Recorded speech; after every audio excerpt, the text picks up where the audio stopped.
Madame, Monsieur, bonsoir. Les informations, il s'est écoulé exactement 23 jours depuis que l'Organisation mondiale de la santé a déclaré l'épidémie actuelle d'Ebola comme une urgence de santé publique de portée internationale. Bien que les Seychelles ne comptent aucun cas confirmé d'Ebola et n'aient signalé aucune transmission locale, les autorités sanitaires maintiennent un niveau de vigilance élevé. Le docteur Jude Gédéon, commissaire à la santé publique, indique que le gouvernement a réactivé son plan de préparation et de riposte à Ebola en mettant l'accent sur le renforcement de la surveillance, l'amélioration de la préparation au point d'entrée et le renforcement des mesures de protection de la santé publique dans tout le pays.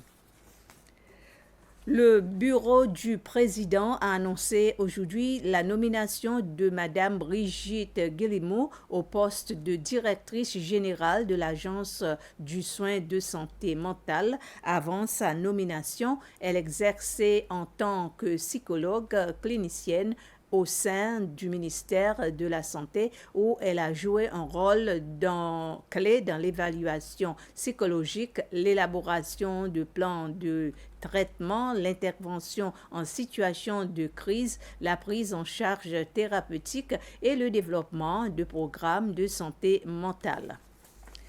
L'ancien ministre des Affaires internes, Errol Fonseca, a soumis une pétition auprès de la Cour constitutionnelle contre les 5 commissions d'enquête établies parce que, selon lui, elles ne sont pas conformes à la Constitution.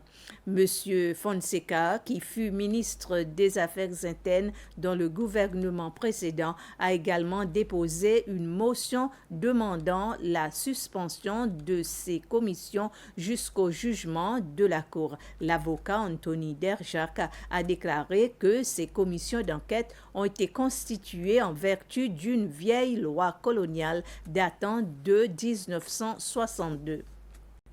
Selon les statistiques de l'Agence des soins à domicile, 450 des 3866 aides à domicile inscrites sont des retraités.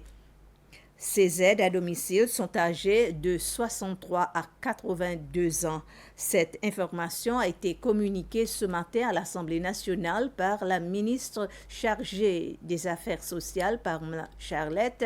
Elle répondait à une question d'actualité, PNQ, du chef de l'opposition, Bernard Georges, concernant des informations selon lesquelles des aides à domicile âgées de 63 ans et plus auraient été informées qu'elle ne serait plus autorisée à travailler. La ministre Charlette a précisé que l'agence n'empêche pas automatiquement les aides à domicile à travailler dès l'âge de 63 ans. Des évaluations sont réalisées afin de déterminer si ces aides à domicile sont toujours physiquement et mentalement aptes à fournir leurs services. Elle a ajouté que seulement 5 aides à domicile retraités ont été jugées inaptes à continuer à travailler à l'issue de cette évaluation.